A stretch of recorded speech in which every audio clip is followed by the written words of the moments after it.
Ever since my sister was a little girl, she'd always either wake up screaming, or would tell us in the morning that she had a nightmare. Well, when she got older she no longer said anything about it. But every once in a while she'd casually mention how she had another nightmare. Well, about a year ago, my nieces stayed over my mom's house, so they were sleeping in my room. Well, I woke up in the middle of the night, and I looked to my right. And there was this guy, just leaning against my dresser, like kinda over it a bit, watching my nieces. I didn't move, I didn't even really feel scared. I just kind of observed him. I remember him perfectly. He was standing in front of my window leaning over my dresser. He has a short beard, glasses, thin-ish guy, kinda old classic clothing I guess. But yeah, I just laid there watching him watch them until I fell asleep again. When I woke up in the morning I was so confused, I didn't really know if I was really awake or if it was just a crazy realistic dream. I ended up talking about it when I was in my sister's room later that day, and she started like freaking out when I described him, and she said that's exactly what the guy who's been in her nightmares her entire life looks like. She said that her entire life, she's had nightmares, or realistic dreams, maybe legit real life, but doesn't know, of her waking up in the middle of the night, and there'd be a dude just calmly watching her. She used to scream, and when they turned on the lights he just wasn't there. Eventually she'd just watch him until she fell asleep. He's usually be just a black figure, almost like a shadow, but 3D. IDK lol. But she said every once in a while she'd see him. It was freaky. But only my sister and I knew about that conversation. She'd never told anyone what the dude looked like. My parents knew she had nightmares and that it was someone in the room, but not many details. So it was only her and I who knew that part. A bit after that I'd have realistic dreams of this black figure just looking over my bed. So, like a week later I had a friend over. Well, at around like 3 a.m. my mom and sister woke me and my friend up, because something's downstairs. It was insane. It sounded like thing was completely destroying the kitchen. Plates were being broken, cabinets slamming, like they were just destroying shit. We were all upstairs, and my dad worked overnights. Our dog was freaking the hell out, too. Well, we figured it was an animal after a while, so we called my sister's boyfriend and told him the situation. After a while, he got to the house. He said he could hear all the ruckus and banging and stuff from the driveway. He brought a friend with him, he said the same.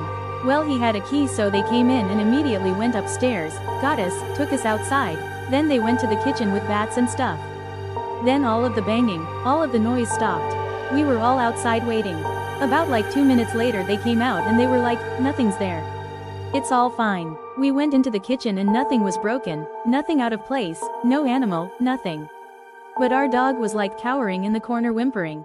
We all knew what we heard, but not a single thing was wrong besides the dog. We still can't explain it. Then a week or two after that, my dad was up at like 3 a.m. praying. My dad's a pastor. No, I'm not super religious. He sometimes gets up at 6 a.m. on his days off and prays downstairs, and he's Spanish, so he gets loud and emotional, so sometimes he wakes us up. He used to sleep on the couch because the bedroom mattress hurt his back, but he was up way too early, and we could hear some of his words, and he was praying over our house and to remove evil. In the morning we asked our dad about it and he said, I woke up last night and a man was just sitting on the lazy boy. And he began to describe the same man that my sister and I had seen. Freaky stuff. Nothing's happened since then though. Sorry if this is jumbled, I'm not good at telling stories. So I'm the last person that would believe in the paranormal. I worked graveyard shift as a security guard for 5 years.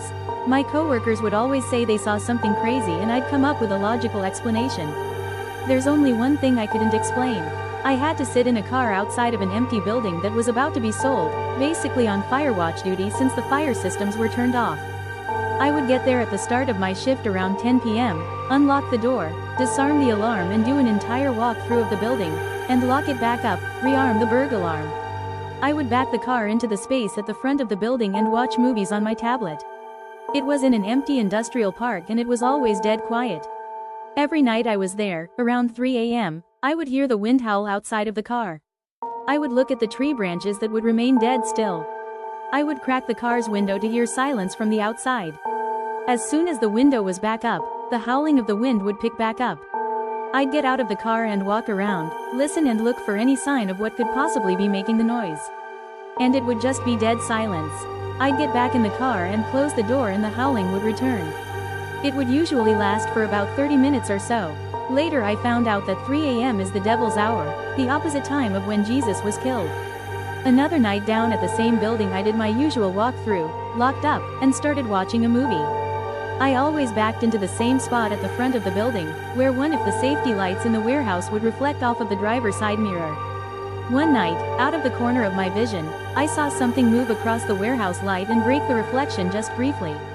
I immediately noticed it out of the corner of my eye and turned my gaze to staring at the driver's side mirror. Looking at the warehouse light, nothing changed. Nobody was in the locked and armed building, I already checked. There were no branches nearby or anything that could move in front of that light source. Back to my movie, and again I saw something break the constant source of light, and again I would stare for minutes on end trying to see what would cause it. It happened all night. I couldn't figure it out. I parked on the same spot every night and saw the reflection of the safety light on the mirror every night. At 3 a.m. the howling returned.